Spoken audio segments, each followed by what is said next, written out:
Tuombe.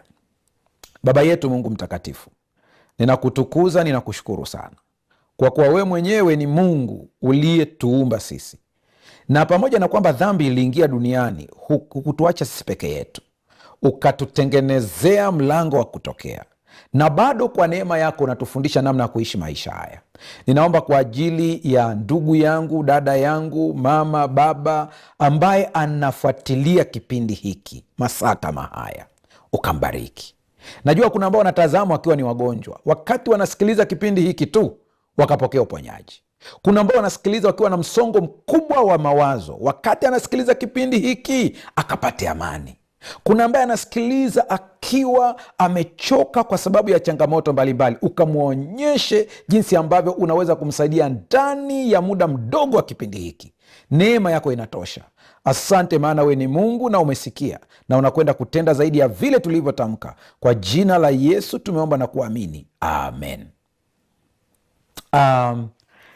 Tumekuwa tukiangalia mambo ya kujenga ngome. Tumetazama jinsi ambavyo pia unaweza ukaziba ile milango au madirisha ambayo adui anaweza akatumia kuingia. Watoto wa Mungu mnaonisikiliza, mjue ya kwamba chochote kile ambacho kinafanyika katika ulimwengu wa shetani na watu wake ni kopi yanafanyika katika ulimwengu wa Mungu wa kiroho. Unaweza ukasema, mchungaji, sija kuelewa. Shetani ni kwamba tu ameiga kila kitu unachokiona ambacho anakifanya kupitia mawakala wake, waite waganga, waite wachawi, waite wabudu mashetani.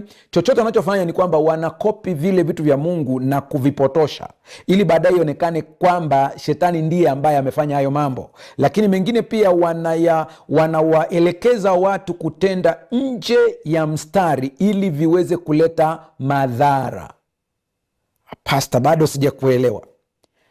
Dawa ikitumika ndani ya kiwango ni tiba, ikizidishwa inaleta madhara. Mwenye sikio anaweza akanisikia na akanielewa.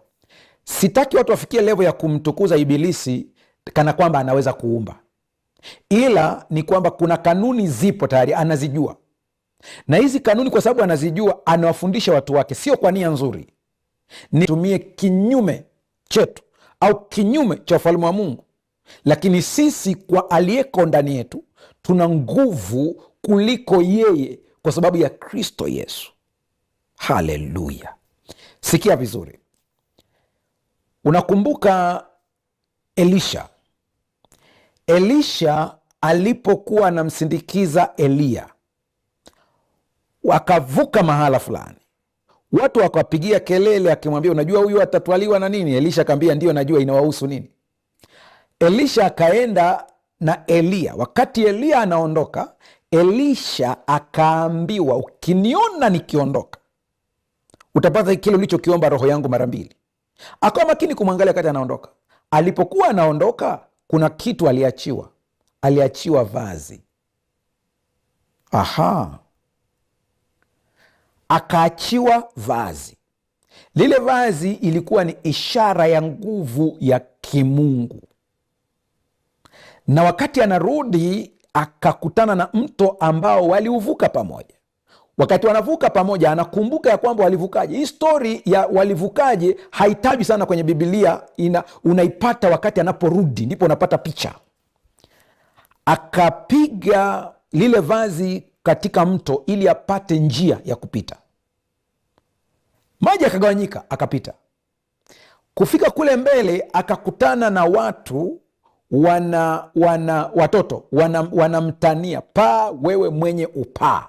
Utafikiri mwandishi wa Biblia alikuwa ni Mswahili, maana maneno mawili yanafanana sana. Upaa na kupaa vinafanana sana.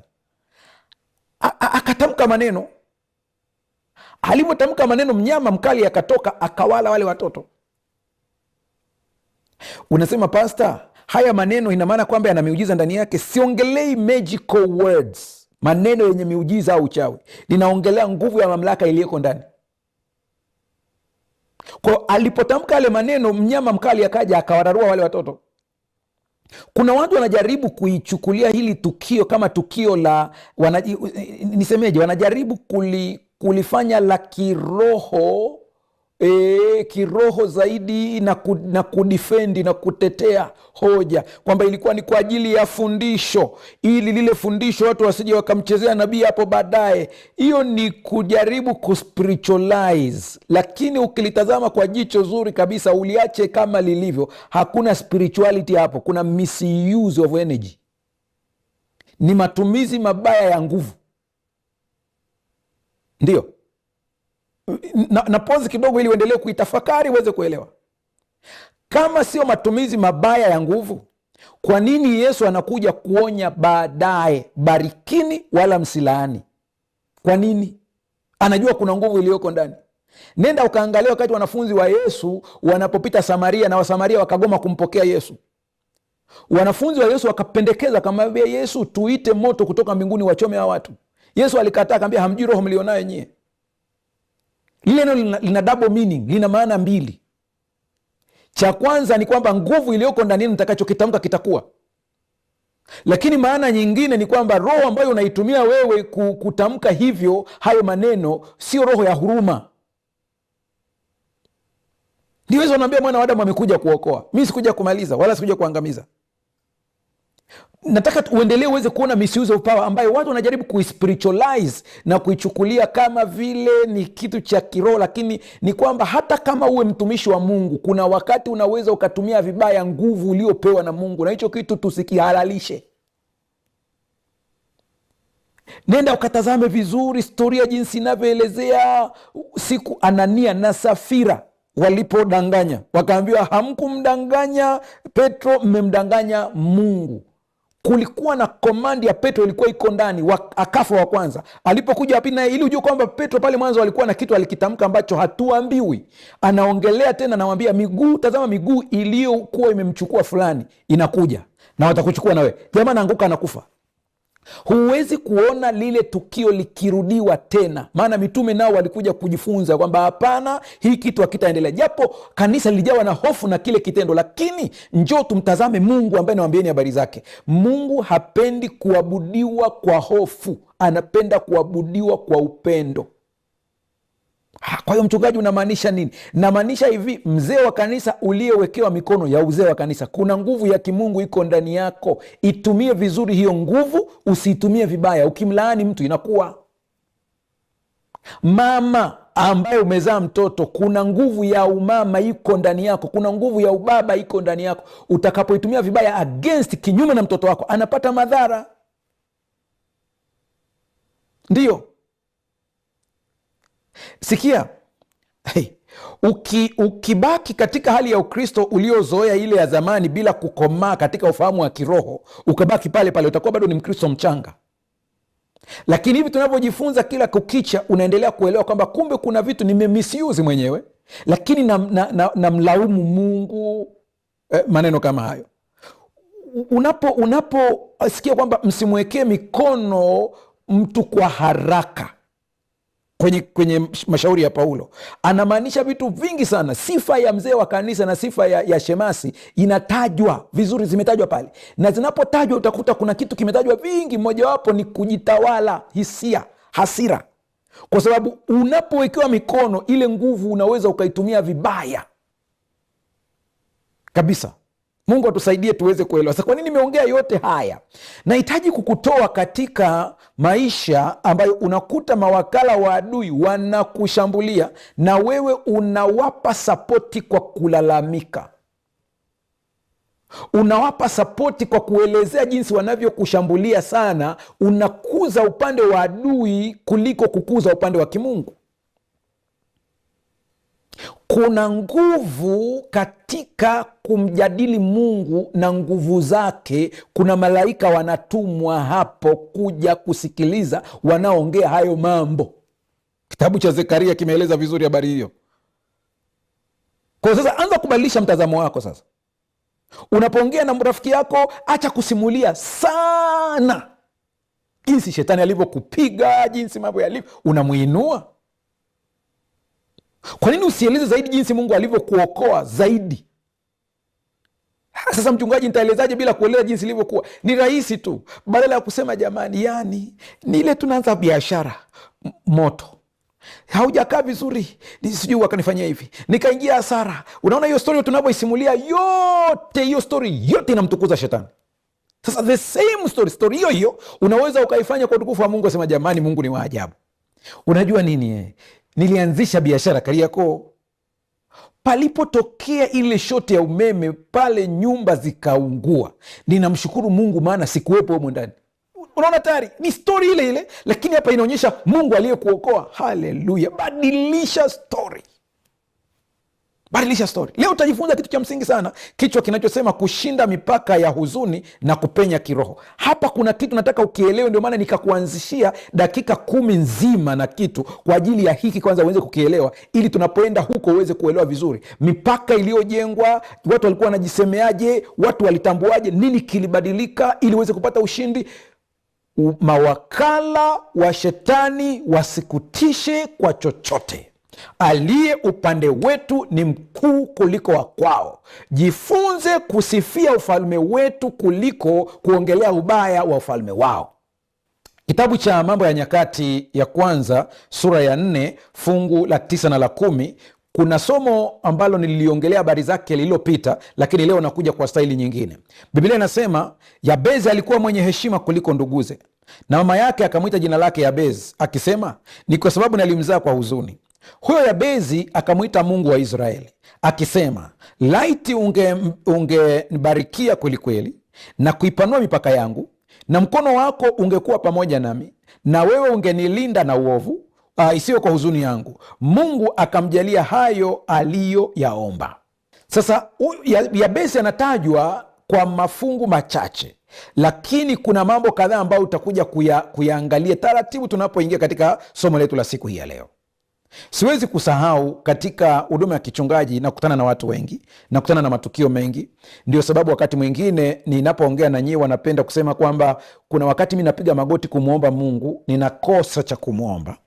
Sio kwa sababu sina maombi, sina cha kumwambia, ila ni kwa sababu nimekutana na watu wengi, nikaona kile ambacho anakipitia, ninakuja kumwona huyu Mungu na kumuuliza Mungu, sasa mimi kwa haya yote ambayo mema ulionifanyia niseme nini? Yani najikuta badala ya kupeleka mahitaji yangu nina hesabu baraka. Kwa nini nahesabu baraka? Ni kwa sababu kuna namna Mungu amenitendea kiasi kwamba nashindwa cha kusema. Sikiliza hii.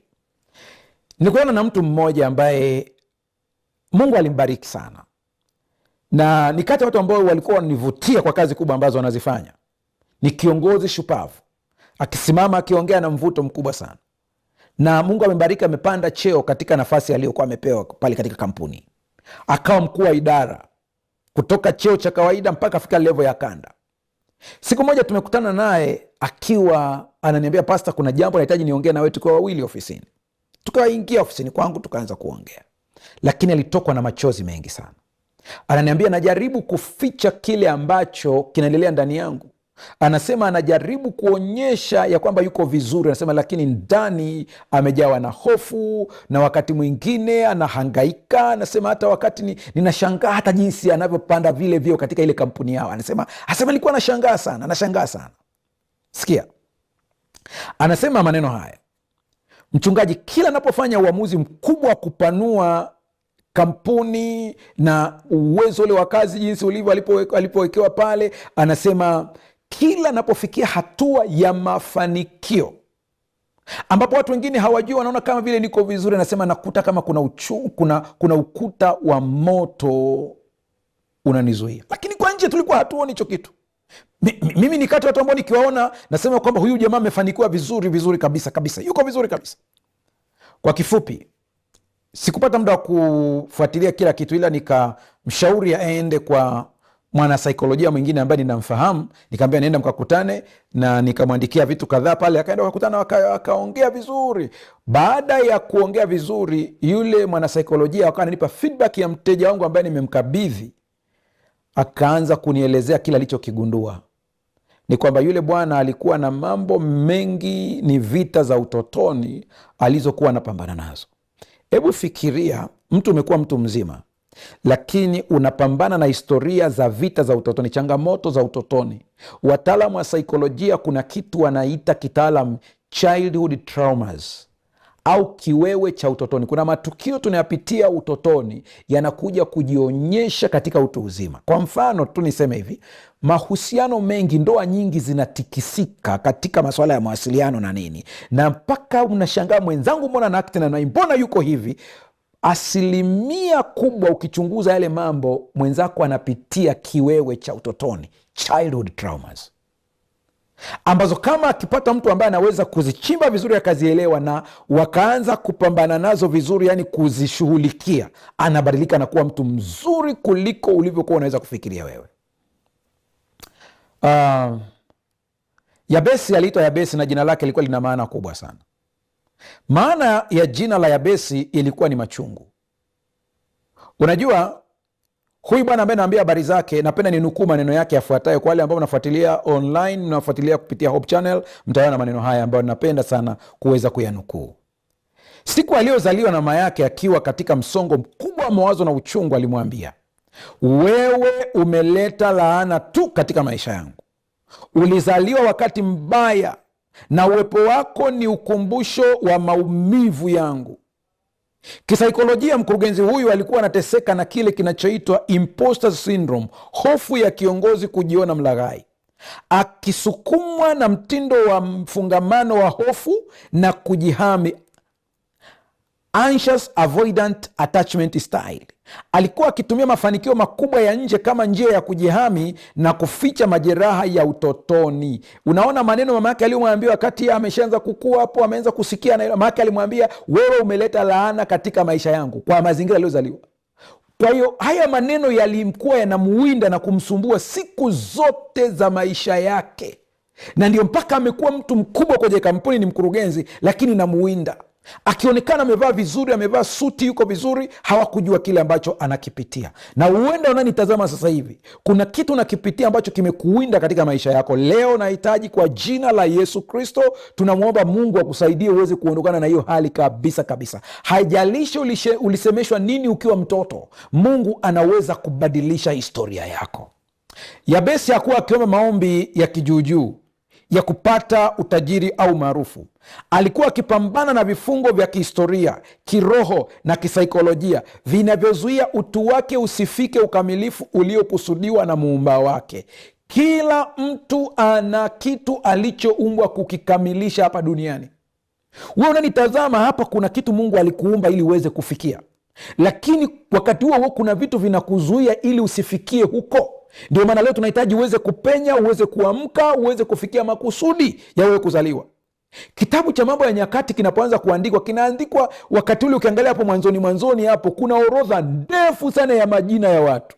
Fulani akamzaa huyu, fulani akamzaa huyu, fulani akamzaa huyu. Ni majina marefu mengi yametajwa hapo, lakini wanapokuja kwa Yabesi, wanasema Yabesi alikuwa kuna kitu alikifanya ambacho haikutosha kuandika jina lake katika orodha tu ya majina, lakini kuongezea kitu fulani alichokifanya.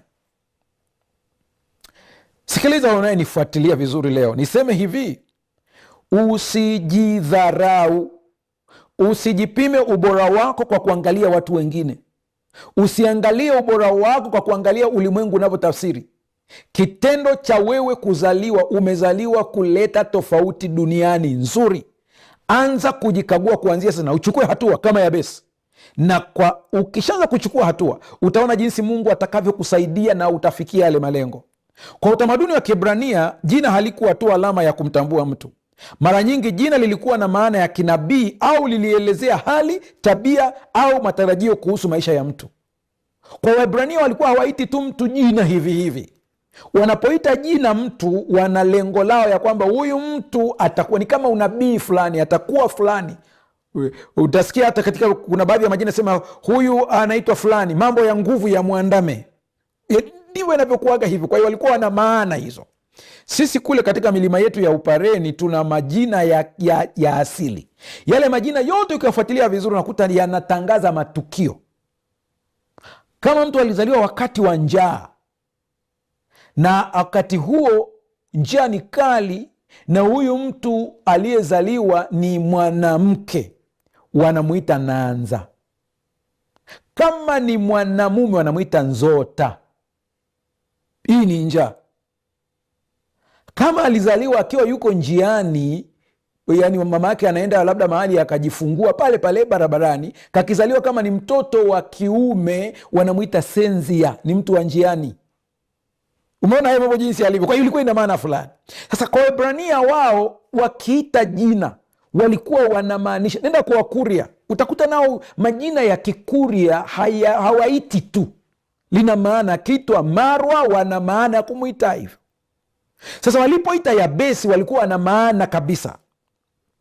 Katika lugha ya Kiebrania jina Yabesi inatokana na mzizi wa neno linalomaanisha maumivu, huzuni au mateso, oseb. Mama yake alimpa jina hilo kama ukumbusho wa uchungu na taabu aliyoipata wakati wa kumzaa. Katika utamaduni wa kale wa Kisemiti au wa Kisemiti, jina alikuwa tu kitambulisho cha sauti ya kumwita mtu. Jina lilikuwa unabii, lilieleza tabia na liliweka mipaka ya hatimaye ya maisha ya mtu huyo. Hebu fikiria kama maana yao ni hii ya kwamba jina linaweka mpaka mipaka ya hatima ya mtu, alafu jamaa anazaliwa anaitwa Yabesi, yaani machungu. Leo nataka ni kuonyesha kwamba kuna uwezekano wa kwenda zaidi ya kile ulichotamkiwa kwa sababu ya Mungu aliye hai. Yeye ameitwa Yabesi, maana yake ni machungu, na anajua kwa kabila lao ameshatamkiwa kwamba yeye ni mtu wa maumivu na machungu tu. Hicho ndicho ambacho amekibeba hicho.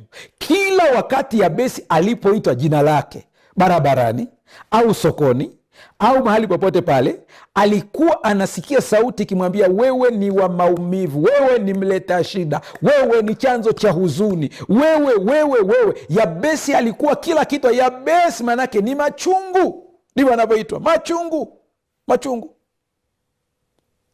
Sasa tunaongelea habari ya mtu jina, lakini pia na kuna majina, kuna namna ambavyo wewe mwenyewe umejiita, wewe mwenyewe tu umejiita. Hapo ulipo unapoona kuna wenzako wamekuzidi, unasema mimi si wa kufanikiwa, ni jina umejiita tayari. Leo unabadilisha mtazamo kabisa, badilisha mtazamo na ujue kanuni alizotumia Yabesi mpaka Mungu akamsikia. Sikiliza baraka za kweli na upanuzi wa mipaka ilikuwa kuwaje. Yabesi alizaliwa katika mazingira ya maumivu. Jina lake lilibeba kumbukumbu ya uchungu wa mama yake. Hata hivyo, hakuruhusu mazingira ya kuzaliwa kwake yaamue hatima yake. Haleluya! Unaweza kuanza vibaya, lakini nataka nikupe habari njema. Unaweza ukamaliza vizuri ukijitambua wewe ni mtoto wa nani. Neema ya Mungu haiwezi kukuacha. Neema ya Mungu inatafuta mtu yeyote ambaye anajitambua. Mgogoro mkubwa ni kujitambua.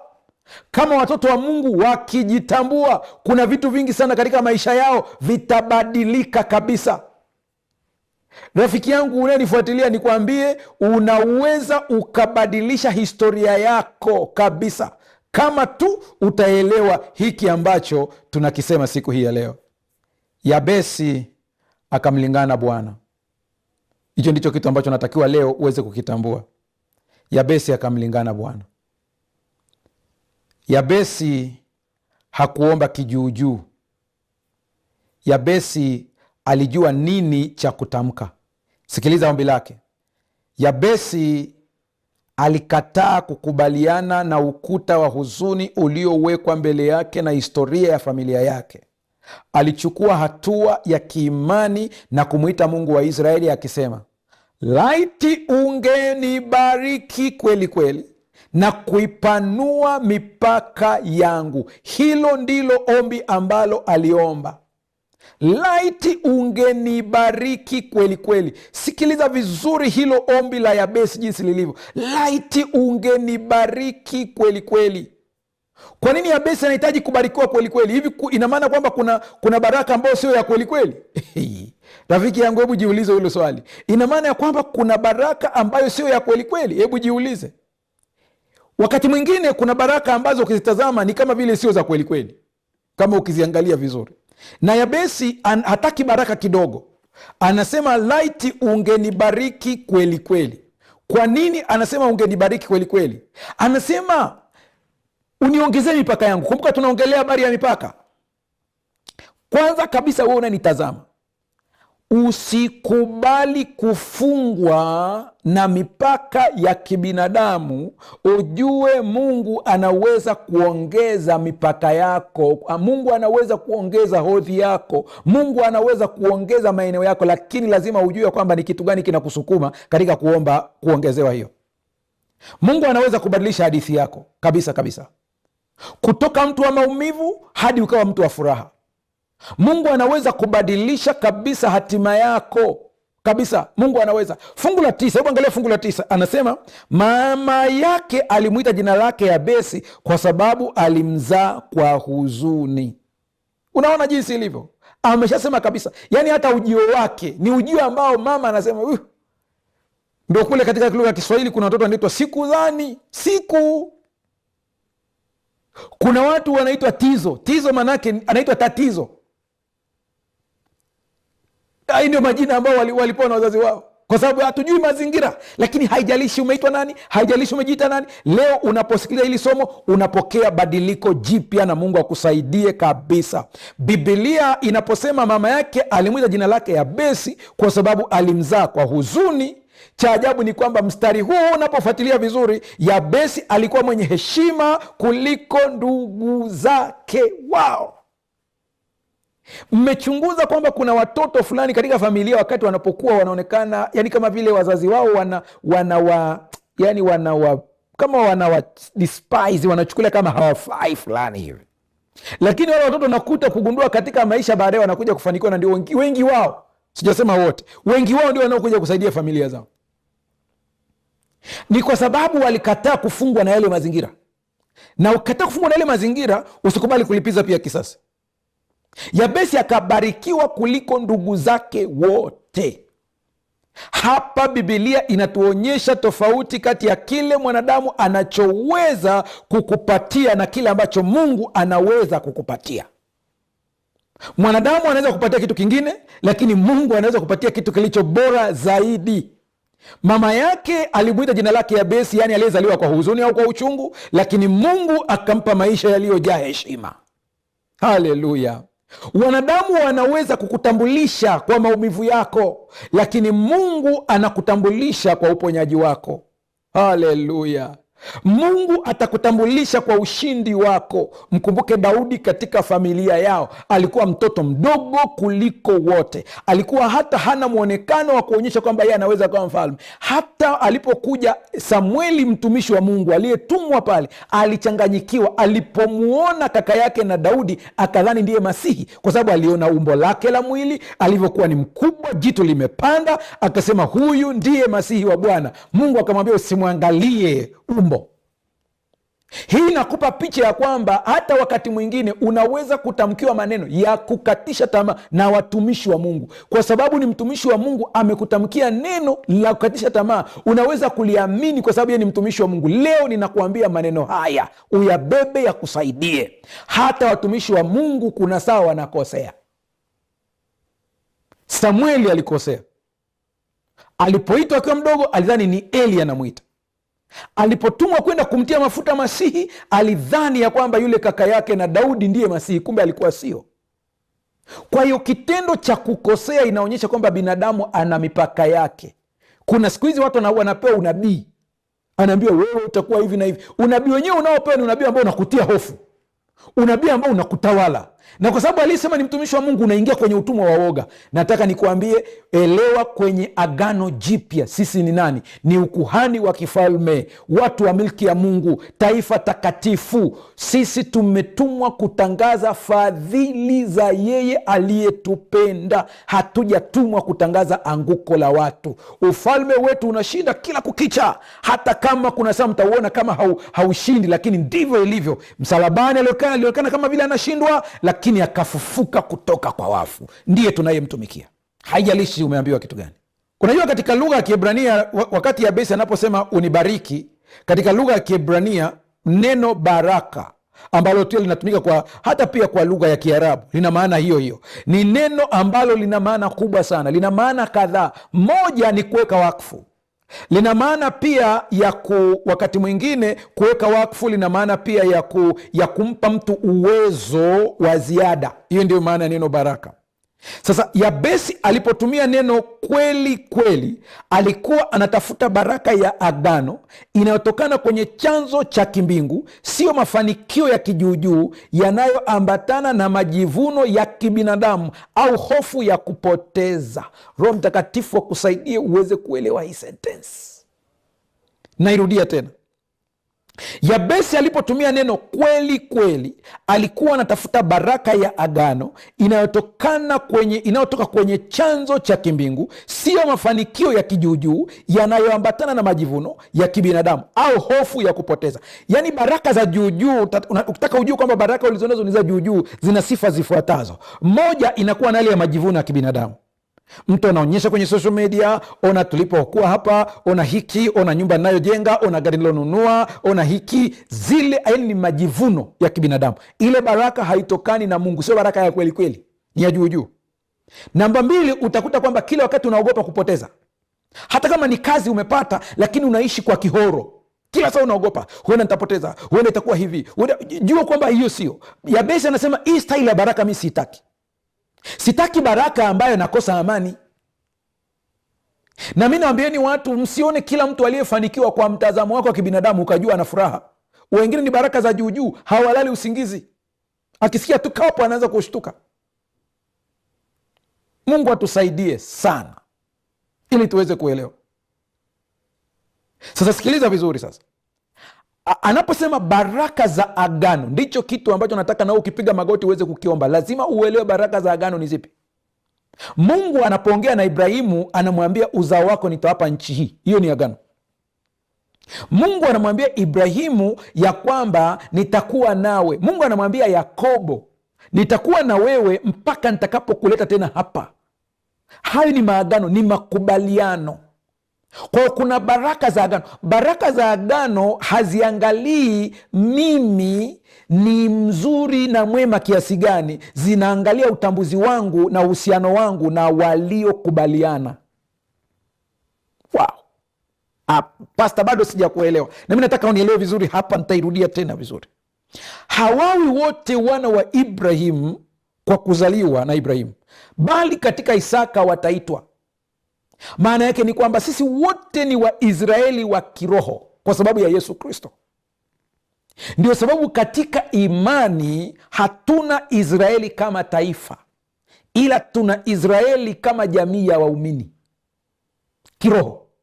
Kisiasa sawa, wapo, lakini kiroho sisi wote tuliompokea Kristo kuwa Bwana na Mwokozi wa maisha, sisi wote ni Israeli wa kiroho, ni watoto wa Mungu. Haijalishi uko Uarabuni, haijalishi uko Kenya, haijalishi uko wapi, wewe ni mtoto wa Mungu, ni Israeli. Sasa kuna agano, kuna madai, maombi ya agano ambayo natakiwa uyatambue hapa. Sasa anaposema kwamba sisi ni warithi wa zile ahadi, ni warithi wa ahadi, Pasta, unamaanisha nini? Warithi wa ahadi ni urithi, sio malipo kwa sababu ya jitihada. Na pozi kidogo, Roho Mtakatifu akusaidia uweze kuelewa hapa. Roho Mtakatifu ana ujumbe maalum kwa ajili yako. Kuna tofauti ya kuwa mrithi. Mrithi anapewa kitu ambacho hakukifanyia kazi, lakini kilifanyiwa kazi na mwingine. Lakini malipo ni malipo ya mtu aliyefanya kitu, anatakiwa alipo. Huo ndio mshahara. Tuko sawasawa mpaka hapo? Sasa wale ambao mnafuatilia kwenye YouTube, hebu comment kidogo tu hapo kwamba nimeelewa. Na kama hujaelewa pia sema rudia, mimi nitarudia tu ili uweze kunielewa. Endelea comment. Haya, sikiliza, nirudie tena hii. Yabesi alipotumia neno kweli kweli, alikuwa anatafuta baraka ya agano inayotoka kwenye chanzo cha mbinguni au cha kimbingu, siyo mafanikio ya kijuujuu yanayoambatana na majivuno ya kibinadamu au hofu ya kupoteza. Tumesema ili uipime baraka yako kwamba ni ya juujuu au sio ya juujuu, angalia tu sifa zake. Unajivuna. Namba mbili, huna amani, unahisi utapoteza. Lakini baraka ya agano inatoka mbinguni, ya kimbingu. Kwa nini baraka ya agano inatoka mbinguni? Kwa sababu kuna taratibu za agano. Na unaposoma kile kitabu cha kuzitambua ahadi za Mungu, zile ni ahadi za agano. jinsi nilivyoandika kile kitabu vizuri, nimeelezea pale jinsi ahadi zako katika hili agano, haya makubaliano, kuna pakeji gani inakuja na hili agano. Zile ahadi zako ndizo unazidai, sio kwa sababu kuna kitu umetenda, ila ni kwa sababu wewe ni wa hilo agano. Yabesi anadai baraka ya agano ili anachokipewa kiwe kimetoka juu mbinguni, ili kitimize kusudi la ufalme wa Mungu. Hiyo ndiyo baraka ya agano. Watoto wako watakapoenenda katika njia zangu nita. Hiyo ni baraka iliyoambatana na masharti.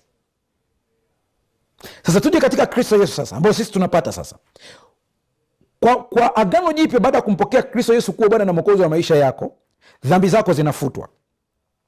Unasimama mbele za Mungu kana kwamba hujawahi kufanya dhambi yoyote, na ikijitokea umeteleza katika dhambi, elewa neno kuteleza.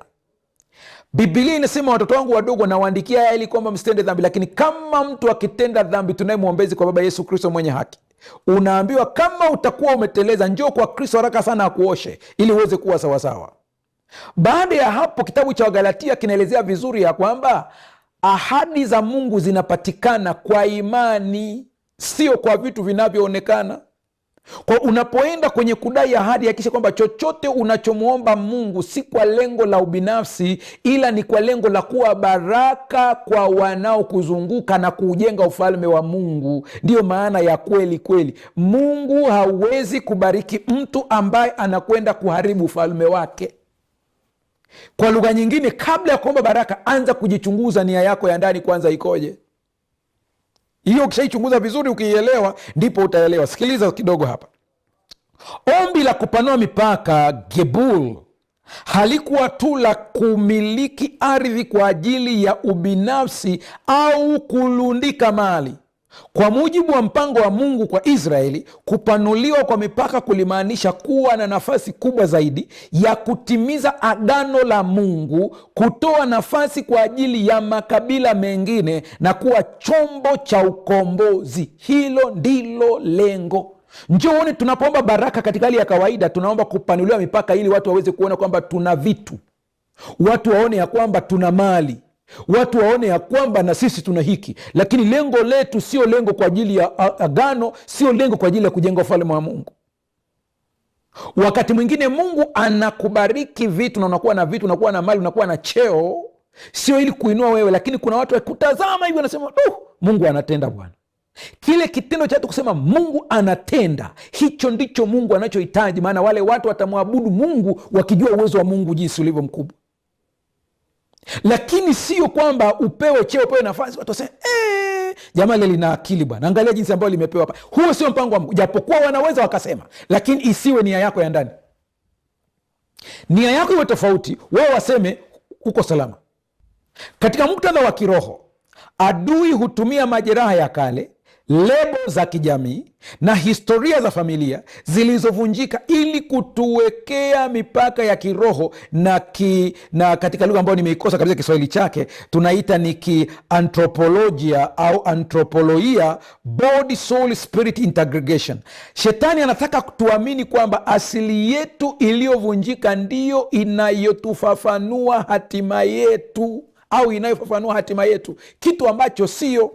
Kwa hiyo shetani akishambulia hivi vitu vitatu, akishambulia mwili, nafsi na roho, lengo lake hawezi usitimize kile ambacho umezaliwa kukifanya. Kuna watu ambao wana historia mbaya, lakini walipokuja katika miguu ya Yesu walitengenezwa.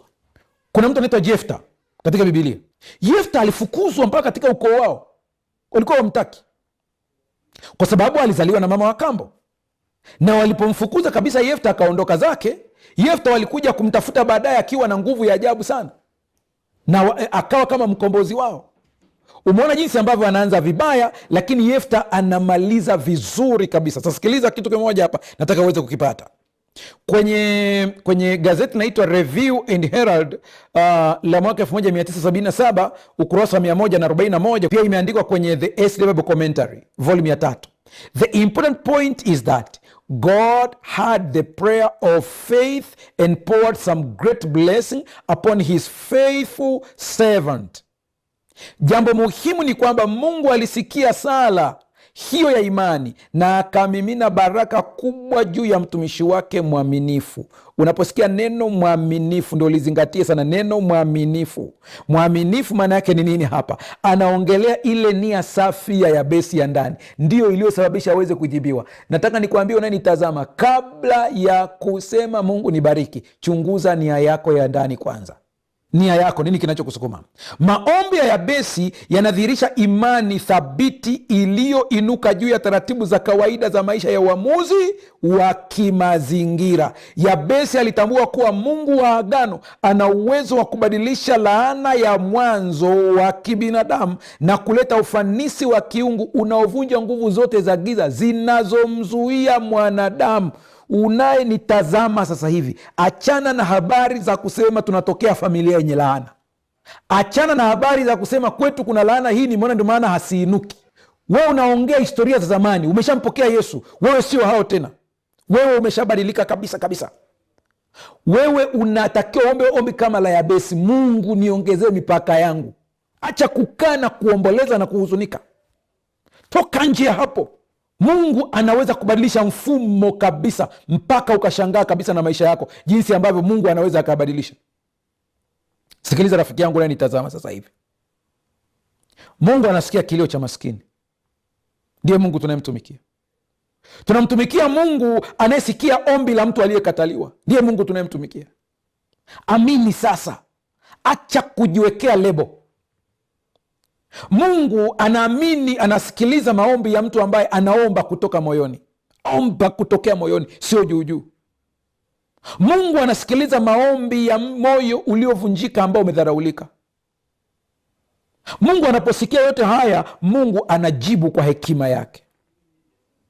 Mungu anajibu kwa hekima yake. Ni muhimu kuelewa kwamba Mungu husikia maombi. Yani kusikia maombi hakumaanishi kila mara anajibu kwa namna tunayotaka au wakati tunaotaka.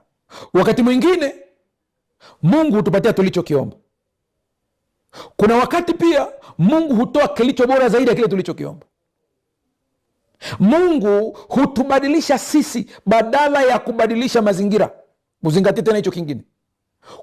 Kuna wakati mwingine unachokitaka kije katika maisha yako, au unachokiomba, nitumie lugha hii, unachokiomba Mungu akutendee kitakuja endapo tu mazingira yatabadilika. Nyuki analetwa na maua. Kwa hiyo kuna saa unamuomba Mungu nyuki, lakini Mungu anakufundisha kupanda maua. Hilo ni jibu la hekima la Mungu. Mungu kuna wakati mwingine anatufundisha kusubiri, na hiyo yote ni kwa ajili ya faida yetu sisi wenyewe. Mungu atusaidie sana. Mungu anayesikia maombi ya mtu aliyeitwa kwa jina la huzuni anaweza pia kusikia sauti yako leo. Sasa sikiliza sentensi hii iweze kusaidia kabla hatuja karibia mwishoni mwa kipindi chetu, kule mwishoni kabisa. Sikiliza vizuri. Kuna kitu nataka tuweze kukiondoa kwenye akili yetu ambacho shetani pia amekiweka kwa watoto wa Mungu. Ni sahihi kutamani baraka za Mungu kabisa. Biblia pia inasema kwa upande hata wa karama za Roho, takeni karama. Una habari kwamba hata utajiri ni karama. Kwa hiyo kuna wakati unaweza ukataka karama, lakini kabla ya kutaka karama, safisha moyo wako kwanza, ili isije ikawa kwa uangamivu wako mwenyewe. Kama Yabesi aliomba, sema isije ikawa. Asema Mungu, najua unaweza kunibariki, lakini kama hizi baraka hazitakaa sawasawa, inaweza zikaniangamiza zenyewe. Ni sahihi kutaka baraka, ni sahihi kabisa. Ndio maana anasema laiti ungenibariki kweli kweli. Watu wengine wamekuwa na mtazamo kwamba kumwomba Mungu baraka ni jambo lisilo la kiroho, lakini Biblia haifundishi hivyo. Tatizo si kutamani baraka, tatizo ni kutafuta baraka bila Mungu. Hapo ndipo tatizo lilipo. Na kila wakati kwenye mafundisho yangu nimekuwa nikazana sana, nikasema jamani, bora ubaki ulivyo kuliko kumpigia magoti shetani. Baraka ya Mungu ina kusudi, haiji tu hivi hivi. Yabesi hakusema nipe vitu ili nijivune. Yabesi hakusema nipe vitu ili watu waone. Yabesi alisema nibariki. Lazima ujue kuna tofauti ya nipe na nibariki. Usiombe Mungu akupe pesa, omba Mungu akupe baraka. Baraka zitaleta pesa. Usiombe Mungu akupe nyuki, omba Mungu akufundishe kupanda maua, nyuki watakuja. Haleluya. Mtu mmoja alitumia mfano ambao niliupenda sana, anasema usipoteze muda wako kukimbiza vipepeo ili uweze kuvinasa. Poteza muda mwingi kupanda bustani iweze kuwa na maua mazuri, vipepeo watakuja, utawakamatia pale pale tu. Watu wengi hawajui katika maisha yao. Usitafute sasa watu waweze kukupenda, ila wewe tengeneza ndani, Mungu atakuletea watu sahihi kwenye maisha yako. Hicho ndicho kitu cha msingi sana. Kuwa na watu sahihi, muda sahihi, ndio kitu cha muhimu kuliko kuwa na watu wengi. Yabesi anaposema nibariki, ni kwa maana alijua kwamba baraka kutoka kwa Mungu humwezesha mtu kuishi kusudi la Mungu, sio kuishi kusudi la watu. Baraka kubwa si mali peke yake.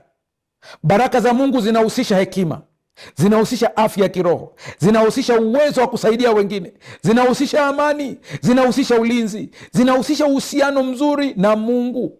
Usiogope kumwomba Mungu baraka, lakini kumbuka, omba baraka ili uwe chombo cha baraka. Omba mafanikio ili mtumikie Mungu vizuri zaidi. Omba ongezeko ili uwe msaada kwa wengine. Hicho ndicho ambacho natakiwa uweze kukiweka vizuri katika maisha yako. Rafiki yangu, cha kwanza unatakiwa ubadilishwe ndani kwanza. Hicho ndicho kitu muhimu ambacho natamani kila mmoja aweze kuwa nacho. Rafiki yangu, ubadilishwe ndani kwanza. Unamwona jinsi ambavyo Jabesi alivyokuwa anaomba. Sikiliza nikwambie, dunia hupima nje, Mungu hupima ndani. Wanadamu mara nyingi huangalia unamiliki nini, unaishi wapi, nyumba yako ikoje. Ndio vitu ambavyo unapenda kuviangalia. Una cheo gani, akaunti yako ina pesa kiasi gani, una elimu kiasi gani, watu wangapi wanakujua. Hivyo ni vipimo vya nje, lakini Mungu anaangalia moyo wako ukoje. We ni mwaminifu kiasi gani mbele za Mungu kutoka moyoni, sio kupretend. Unamtumikia nani? Hilo ndio swali. Lakini pia Mungu anaangalia tabia yako ikoje ukiwa peke yako. Hicho ndicho kipimo Mungu anachokiangalia. Ukishaanza kuelewa hii picha, utaanza kubadilisha namna mnavyoomba. Sasa umeombea kazi, umeombea baraka za kiuchumi. Kuanzia leo, baada ya kujua haya, utaanza kubadilisha staili ya kuomba. Utagundua kwa nini kuna baadhi ya vitu vimechelewa kwenye maisha yako. Mungu haangalii tu kama unaweza kupata baraka, anaangalia kama unaweza kuzibeba bila kuanguka. Wow. Ndio maana Yabesi anaomba hivyo, anasema unibariki kwelikweli, lakini anasema na mkono wako uwe juu yangu. Hii ni lugha ya picha. Katika lugha ya picha ya Kiebrania na theolojia ya Agano la Kale, mkono yani yad unamaanisha mamlaka, nguvu inayotenda kazi na uwepo halisi wa karibu wa Mungu. Kwa hiyo anaposema mkono wako uwe juu yangu, mkono wa Bwana uwe juu yangu, Yabesi anasema hivi, mamlaka yako, nguvu yako, uwezo wako viwe kwangu. Kwa hata kama akiwa katika mali zake zile, anazitumia kwa uongozi wa Mungu, mkono wa Mungu ukiwa juu yake. Hapa usije ukanenukuu vibaya. Haina maana ya kwamba mtu wa namna hii hawezi kukosea. Ukishaitwa binadamu, lazima kuna kukosea, kwa sababu ya udhaifu wetu. Ndio maana tunamtegemea Mungu, ndio maana tunahitaji maombi sana. Ndio maana Biblia inatuonya usitegemee akili zako mwenyewe. Kwa hiyo tunahitaji sana Mungu awe pamoja na sisi. Lakini ukijikuta umeteleza, rudi haraka mbele ya Mungu, omba msamaha, songa mbele. Bila uwepo huo halisi wa Mungu, hema ya kukutania ingekuwa kitambaa tu cha dhahabu isiyo na uhai. Damu katika huduma patakatifu ilifuta hatia ya dhambi na ilitakasa mahali patakatifu kutokana na unajisi wote.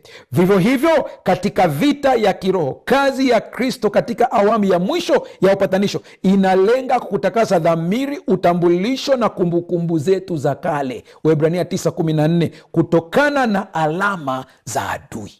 Wow. Kuna alama adui anazifuatilia. Huja kuona mtu anakuambia, mchungaji, kila ninapoenda utafikiri wameniona, nikihama hapa nikienda kule kama vile wameniona, wananishambulia tena. Alama hiyo lazima leo ifutwe kwa jina la Yesu Kristo. Ubadilishwe utambulisho wako kuanzia leo. Kitabu cha Kutoka 33 fungu la 15 anasema, kama uso wako hauendi pamoja nasi, usitupandishe kutoka hapa. Rafiki yangu, viongozi wote, watu waliofanikiwa zamani walitambua hili. Hebu nikuchukue kwa haraka tunapokaribia kuomba. Ezra Kiongozi na mwandishi huyu anasisitiza mara kwa mara kuwa mafanikio ya safari yake na ujenzi wa hekalu hayakutokana na akili yake peke yake au kibali cha mfalme, bali ni kwa sababu mkono mwema wa Mungu wake ulikuwa juu yake. Soma Ezra 7:9 kwa muda wako. Nehemia alipokuwa na upinzani mkali wa Sanbalat na Tobia wakati wa kujenga kuta za Yerusalemu, anashuhudia mbele ya mfalme Artashasta, mfalme akanipa nilivyotaka, kwa kuwa mkono mwema wa Mungu wangu ulikuwa juu yangu. Jifunze kitu katika haya mafungu kabla hatujaingia kwenye maombi. Daudi, ukuaji na ustawi wa ufalme wake haukutokana na mbinu za kijeshi au idadi ya askari wake, bali maandiko yanasema kwa uwazi, naye Daudi akazidi kuwa mkuu kwa kuwa Bwana Mungu wa majeshi alikuwa pamoja naye. Unaanza kuelewa kuanzia leo, utaanza kubadilisha maombi yako sasa. Kanisa la kwanza katika kanisa la Agano Jipya, siri ya upanuzi wa mipaka ya Injili kwa mataifa haikuwa miundombinu ya kisasa au rasilimali fedha walizokuwa nazo, bali ni ukweli kwamba mkono wa Bwana ukawa pamoja nao, na watu wengi wakaamini, wakamgeukia Bwana. Matendo 11:21. Nafikiri unaanza kupata picha sasa. Ulinzi dhidi ya uovu ndio kitu cha mwisho utakiomba leo. Mwisho wa sala yake Yabesi anasema, nawe ungenilinda na uovu, usiwe kwa huzuni yangu. Hapa kuna maneno mazito sana, tamani uweze kuyafahamu. Neno uovu katika Kiebrania linasomeka kama ra, likimaanisha uharibifu, dhambi, msiba au uharibifu unaotokana na ulimwengu ulioanguka katika dhambi. Yabesi anafanya muunganiko wa makusudi na wa karibu kati ya uovu ra na huzuni au maumivu oseb. Hii vitu vinapelekana katika baraka hiyo. Unapofanikiwa, kuna vitu vinaibuka kama uovu, viko vingi. Yabesi ametumia neno ambalo lina maana nyingi ndani yake. Unavyoendelea kufanikiwa, unaongeza idadi ya maadui, unahitaji ulinzi wa Mungu. Kuna watu wanakuchukia tu kwa sababu umepanda cheo. Kuna watu wanakuchukia tu kwa sababu umekaa kazini muda mrefu, wanakuchukia tu. Kuna watu wanakuchukia tu akikuona uje wafanyia kitu, lakini wanachukia tu, ni kwa sababu ya mafanikio yako. Kuna watu wakisikia unasemwa vizuri kwa jinsi ulivyofanikiwa, wanajitahidi sana kucrash hicho kitu, wanaumia mioyo yao, na utawasikia kwenye mazungumzo tu. Mtu akisema fulani bwana siku hizi aisema mambo yake yako vizuri, unasikia huyo ameenda kutafuta nguvu huko Nigeria. Au tu mwingine anakuambia nakosa kusema hivyo, lakini mwisho atakwambia huyo bwana msimuone hivyo, wakati unasoma shule alikuwa anakojoa kitandani. Inasaidia nini? Yani lazima arushe kaneno kwa kukuchafua tu, wako hivyo. Hasa haya yote haya Yabesi anaomba ili Mungu aweze kumlinda. Kwa nini tunasema Mungu aweze kukulinda katika haya yote? Hata kama ukiasikia asikutikise, usije ukajua na hasira kwamba fulani tumesoma naye kabisa na nisema hivi na mimi nimechukia. Hapana, unachukulia rahisi, kawaida, maisha yanasonga. Mungu akulinde. Mungu akulinde akiruhusu usikie wakikusema, utulie, wache Mungu ndiye akupiganie. Na nikwambie, usije ukacheza na watu waliozungushiwa huu ulinzi wa kimungu kama Yabesi. Maana ukiwashambulia unapigana na Mungu, na Mungu sio kwamba anakupiga wewe, ila anapiga roho iliyoko ndani yako. Lakini wakati wanajeshi wanapigana katika hizi vita ambazo mnaziona, wanalenga kumuua kiongozi wa Hamas, wanalenga kumuua kiongozi wa Hezbollah aliyepo katika jengo fulani, lakini kuna watu wengi sana wanaangamia mle ndani ambao hawatajwi, ila anatajwa yule ambaye alikuwa ni target. Unamaanisha nini? Mungu anapotetea mtu wake aliyemtuma kama Yabesi, anapopambana na roho iliyoko ndani yako, kuna hatari, kuna vitu vingine kwako vitaharibika. Kuna watu maisha yao yameharibika kwa sababu walipambana na wateule wa Mungu, na wengine itabidi mpaka waende kutubu. Kasome kitabu cha Zaburi vizuri, uone Daudi anapotaja jinsi wale jamaa waliokuwa wanamshambulia na mambo yalivyokuwa. Tunaposoma usitie majaribuni bali utoke na yule mwovu kwenye Mathayo 6:13, tunaongelea kitu kikubwa sana. Mungu aweze kutulinda. Na uone nitazama sasa hivi, ninaomba Mungu akubariki. Mungu anapokubariki, omba sana usije ukaingia kwenye shida. Ellen White anataja kwenye kitabu cha The Great Controversy ukurasa 530, shetani anajua kwamba hata mwamini dhaifu kabisa Anayebaki ndani ya Kristo ni mwenye uwezo wa kushinda majeshi yote ya giza. Kama angeonekana wazi, asingethubutu kukubaliana naye. Hivyo basi, mbinu yake ni kuwavuta askari wa Kristo watoke katika ngome ya usalama ya imani na utegemezi kwa Mungu, huku yeye akivizia kwa majeshi yake, akisubiri kuangamiza wale wote wanaojitosa katika eneo la majaribu na kujitegemea. Usijaribu kujitegemea, mtegemee Yesu. Dakika moja, mwambie Mungu shida yako, mwambie Mungu kile ambacho unakipitia. Omba Mungu akusafishe kutoka ndani, na nyamaza kwa dakika moja ili uweze kuomba.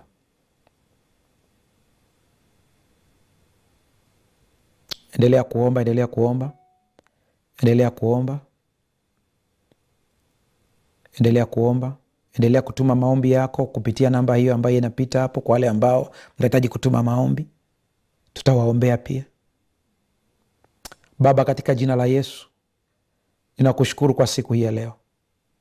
Asante kwa ajili ya watoto wako hawa ambao wamesikia maneno yako. Asante kwa yule ambaye anaomba kama Yabesi, ukampanulie biashara yake, ukamwongezee nafasi yake ya cheo, ukamwongezee baraka ya afya, ukamwongezee baraka ya elimu. Baba, kabla ya kufika huko kote, mtoto wako leo anaomba utakaso wa nafsi, anaomba utakaso wa ndani, utakaso wa roho, utakaso wa tabia, badiliko, kutengenezwa upya. Wewe ndiye mfinyanzi unayeweza kukiunda chombo tena. Naomba ukamuunde upya, ukamwandae kama ulivyomwandaa Yabesi, ili baraka hizo zisije zikawa kwa uangamivu, bali zikawe kwa ajili ya faida ya ufalme. Ninaomba kwa ajili ya wale ambao wanatokea familia ngumu, familia ambazo zinaonekana kana kwamba zimelaaniwa. Leo laana hizo zinavunjwa kwa jina la Yesu Kristo.